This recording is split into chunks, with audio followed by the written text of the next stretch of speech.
नमस्ते दोस्तों।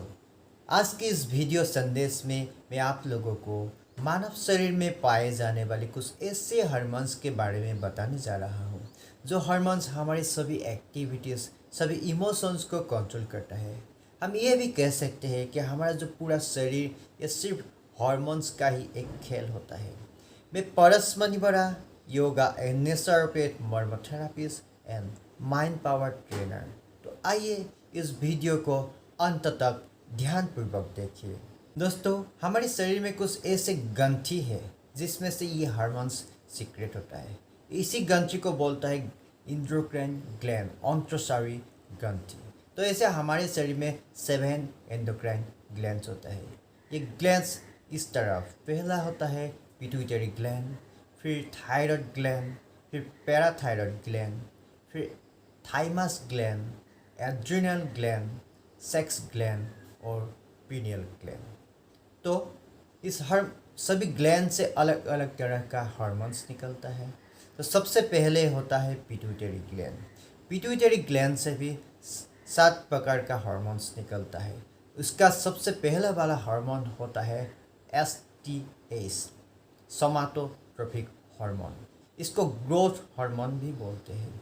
इसके साथ हमारे शरीर में जो ग्रोथ होता है ये इसके साथ डायरेक्टली लिंक होता है। मतलब इस हार्मोन का अगर सिक्रेशन कम हो जाता है तो हमारा ग्रोथ कम हो जाता है। अगर इसका सिक्रेशन बहुत ज़्यादा हो जाता है तो बॉडी का ग्रोथ भी ऐसे ही बहुत ज़्यादा हो जाता है। तो हम लोग कैसे देखते हैं, कोई आदमी बहुत बड़ा हो जाता है, कोई बहुत छोटा होता है। मतलब डिफरेंस कहाँ होता है? Difference is in the secretion of STS, growth hormone. और दूसरा हार्मोन होता है पिट्यूटरी से निकलने वाला, इसका नाम है टीएसएस, थायराइड स्टिमुलेटिंग हार्मोन। हमारी जो थायराइड ग्लैंड है उसको कंट्रोल करता है हमारा पिट्यूटरी।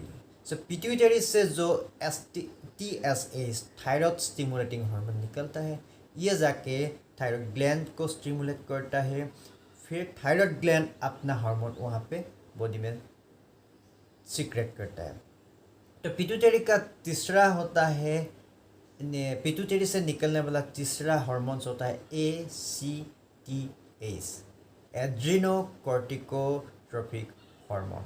यह हार्मोन हमारे एड्रिनल ग्लैंड को स्टिमुलेट करता है और फिर एड्रिनल उससे अपना अपना खुद का हार्मोन्स बॉडी में छोड़ता है। फिर पिट्यूटरी का चौथा हार्मोन्स होता है एफएसएस, फॉलिकल स्टिमुलेटिंग हार्मोन। यह हार्मोन हमारे जो रिप्रोडक्टिव सिस्टम है उसको हेल्प करता है। फिर होता है पिट्यूटरी से निकलने वाला एलएच, लुटेनाइजिंग हार्मोन। यह भी सेम तरह से हमारे रिप्रोडक्टिव ऑर्गन को ही हेल्प करता है। फिर और एक निकलता है ऑक्सीटोसिन और प्रोलैक्टिन। ये दोनों ऑक्सीटोसिन और प्रोलैक्टिन हार्मोन जैसे महिलाओं में उसका स्तन का विकास और जैसे बच्चे होने के बाद जैसे बॉडी में दूध का प्रोडक्शन होना, इस सब में ये दोनों हार्मोन काम होता है। फिर होता है एंटी डायूटेक्टिक और वेसिप्रेसिन हार्मोन। ये वेसिप्रेसिन हार्मोन क्या करता है, जैसे हमारे किडनी से जो एक्स्ट्रा वाटर है वो एब्जॉर्ब करता है। मतलब ये हार्मोन अगर ठीक से काम नहीं करने से किडनी में जो पानी का मतलब जो प्रेशर होता है वो ज़्यादा हो जाता है, किडनी को ज़्यादा काम करना पड़ता है। तो वेसिप्रेसिन हार्मोन उसी एक्स्ट्रा वाटर को एब्जॉर्ब करता है। फिर साथ ही ये शरीर के बहुत तरह की इमोशंस को भी कंट्रोल करता है। तो ये हुआ पिट्यूटरी ग्लैंड से निकलने वाला हार्मोन। और फिर इसके बाद आता है थायराइड ग्लैंड। तो थायराइड ग्लैंड से जो हार्मोन्स निकलता है उसका नाम है थायरॉक्सिन। थायराइड ग्लैंड हमारे शरीर के सबसे बड़ा ग्लैंड होता है। ये बहुत ही महत्वपूर्ण ग्लैंड है और इससे जो थायरॉक्सिन हार्मोन, यह भी बहुत ही महत्वपूर्ण हार्मोन होता है। थायरॉक्सिन हार्मोन के साथ हमारे शरीर का बढ़ना और कम बढ़ना ये डायरेक्टली लिंक होता है। मतलब थायरॉक्सिन हार्मोन अगर ज़्यादा निकलता है तो शरीर क्या होता है, पतला हो जाता है। और थायरॉक्सिन अगर कम निकलता है तो शरीर मोटा हो जाता है। इसीलिए मतलब थायराइड ग्लैंड के साथ 2 प्रकार का डिजीज़ होता है। एक होता है हाइपोथायरॉयडिज्म, एक होता है हाइपर मतलब जिसमें एक होता है बहुत मोटा हो जाता है, एक होता है बहुत सूख जाता है। तो इसका पूरा लिंक होता है इस थायरॉक्सिन हार्मोन के साथ। इस और साथ ही साथ बच्चों में जो उनका मस्तिष्क का विकास होता है उसमें भी थायरॉक्सिन हार्मोन का बहुत भूमिका होता है। थायरॉक्सिन हार्मोन्स अगर कम निकलता है तो बच्चों में वो ब्रेन का विकास ठीक तरह से नहीं हो पाता। फिर होता है हमारा पैराथायरॉयड ग्लैंड। ये भी हमारा गले में रहता है। पैराथायरॉयड ग्लैंड से जो हार्मोन्स निकलता है उसका नाम है पैराथॉर्मिन। ये पैराथॉर्मिन हार्मोन हमारे शरीर में जो ब्लड में जो कैल्शियम होता है उसको बैलेंसिंग में ये यूज़ होता है। अगर पैराथॉर्मिन हार्मोन सही तरह से बॉडी में सीक्रेट नहीं होता तो कैल्शियम का एब्जॉर्प्शन शरीर में ठीक से नहीं होता। मतलब उस समय आप बहुत सारा कैल्शियम युक्त पदार्थ खाने से भी आपका शरीर को पर्याप्त कैल्शियम नहीं मिलेगा। साथ ही साथ ये पैराथर्मिन हार्मोन शरीर में जो विटामिन डी का एब्जॉर्प्शन है उसको भी मदद करता है। तो ये भी हमारा शरीर का एक बहुत ही महत्वपूर्ण हार्मोन होता है। फिर होता है थाइमस ग्लैंड। थाइमस ग्लैंड से दो हार्मोन निकलता है, एक होता है थाइमोसिन और दूसरा होता है थायमिन। ये दोनों ही हार्मोन हमारे शरीर के इम्यून पावर को बढ़ाने में मदद करता है। मतलब ये दोनों हार्मोन जितना ज़्यादा सीक्रेट होगा उतना हमारा इम्यूनिटी लेवल इंक्रीज होता है। इसके बाद होता है एड्रिनल ग्लैंड। सो एड्रिनल ग्लैंड इसका दो पार्ट होता है, एक होता है एड्रिनल कॉर्टेक्स, एक होता है एड्रिनल मेडुला। जो एड्रिनल कॉर्टेक्स है उस एरिया से तीन हार्मोन निकलता है, उसका नाम है mineral corticoids, glucocorticoids and androgen. फिर जो एड्रिनल मेडुला है उस एरिया से फिर तीन हार्मोन्स निकलता है, उसका नाम है एड्रेनलिन, नोराड्रेनलिन एंड डोपामिन। अब एड्रिनल कॉर्टेक्स एरिया से जो तीन हार्मोन निकलता है उसका पहला जो मिनरल कॉर्टिकॉइड्स, इसको लाइफ सेविंग हार्मोन्स भी बोलते हैं। मतलब ये हार्मोन क्या करता है, हमारे शरीर में खाने में जो न्यूट्रिएंट्स है उसको शरीर सही तरह से इसको एब्जॉर्ब करने के लिए मदद करता है। अगर ये मिनरल कॉर्टिकॉइड सही ढंग से शरीर में सीक्रेट नहीं होगा तो शरीर खाने में जो न्यूट्रिएंट्स है उसको सही ढंग से उसको डाइजेस्ट नहीं कर पाएगा। इसीलिए इस हार्मोन को बोलता है लाइफ सेविंग हार्मोन। उसके बाद जो होता है ग्लूकोकॉर्टिकॉइड्स, इसको स्ट्रेस रिलीविंग हार्मोन भी बोलता है। ये मतलब जैसे बहुत तरह का इमोशंस को कंट्रोल करके स्ट्रेस को कंट्रोल कर सकता है। फिर तीसरा होता है एंड्रोजन हार्मोन, इसको सेक्स हार्मोन भी बोलता है। बॉडी में मतलब जो सेक्सुअल एक्टिविटी को कंट्रोल करने के लिए जो हार्मोन होता है वो होता है एंड्रोजन हार्मोन। ये तीन हार्मोन्स हुआ एड्रिनल कॉर्टेक्स एरिया से निकलने वाला हार्मोन। फिर एड्रिनल के जो एड्रिनल मेडुला उस एरिया से जो तीन हार्मोन निकलता है एड्रेनलिन और नोराड्रेनलिन और डोपामिन। इसमें से जो एड्रेनलिन और नोराड्रेनलिन है इन दोनों को इमरजेंसी हार्मोन्स भी बोलता है। मतलब जैसे जैसे हम कभी किसी प्रकार का इमरजेंसी सिचुएशन को फेस करते हैं, मतलब उसी समय ये शरीर को तुरंत एनर्जी दे देता है। मान लीजिए आप रास्ते में जा रहा था तो आपको पीछे से कुत्ता आपके पीछे लग गया, तो अभी क्या करना पड़ेगा, आपको लड़ना पड़ेगा या भागना पड़ेगा। तब इसी समय आपको तुरंत एनर्जी की प्रयोजन होता है। तो वो एनर्जी हमको कहाँ से मिलता है, ये एड्रिनलिन हार्मोन सीक्रेट करता है, और एड्रिनलिन और नोराड्रेनलिन। इसीलिए इस दोनों हार्मोन्स को बोलता है इमरजेंसी हार्मोन। और फिर होता है डोपामिन हार्मोन। डोपामिन हार्मोन हमारे पूरे नर्वस सिस्टम के साथ जुड़ा हुआ होता है।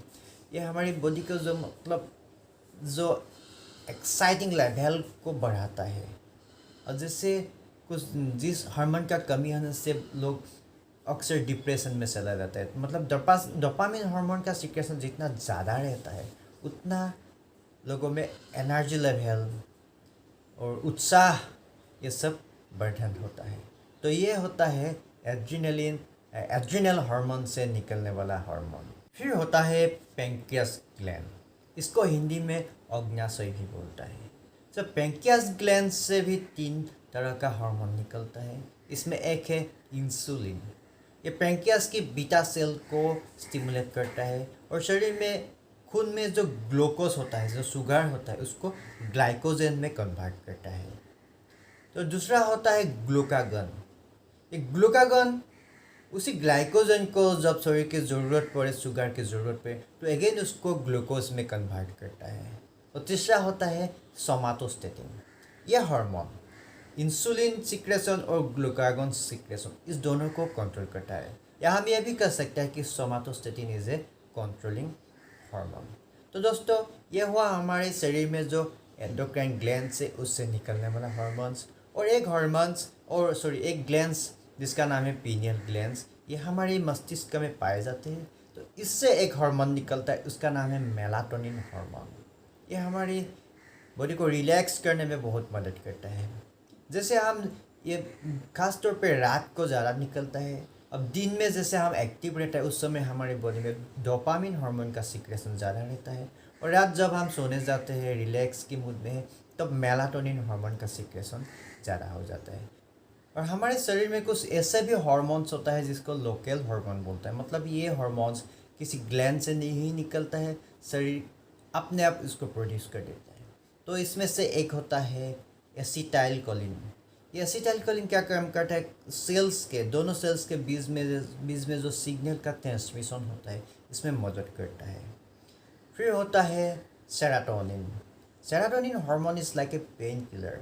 जब किसी तरह का पेन हो रहा है, कुछ मतलब ये एक एनास्थेसिया की जैसा काम करता है, रिलैक्स कर देता है बॉडी को और ब्रेन को कंट्रोल करने में मदद करता है। फिर एंडोर्फिन हार्मोन को बोला जाता है कि हैप्पी हार्मोन।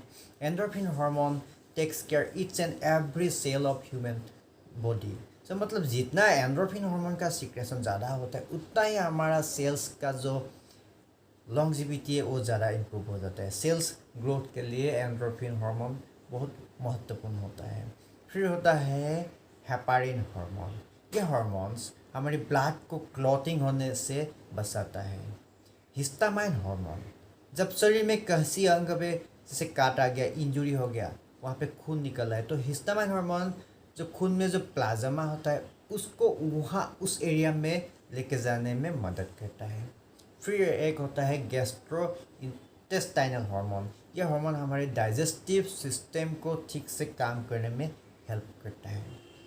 तो दोस्तों, यह हुआ कुछ लोकल हार्मोन्स और इंडोक्राइन ग्लैंड से निकलने वाला हार्मोन्स, जो हमारे शरीर के सभी सिस्टम को कंट्रोल करता है, सभी इमोशंस को कंट्रोल करता है। अगर हम अपने फैमिली लाइफ में, अपने बिजनेस लाइफ में, अपने करियर में अगर हमको ग्रोथ चाहते हैं, तो हमको इस हार्मोन्स को भी ध्यान देना पड़ेगा, क्योंकि इसके द्वारा सब कंट्रोल हो रहा है। हम कितना काम करेंगे, कैसे हम दूसरों के साथ रिलेशन ग्रो करेंगे, सभी डिपेंड होता है इसी हार्मोन के सिक्रेशन के साथ।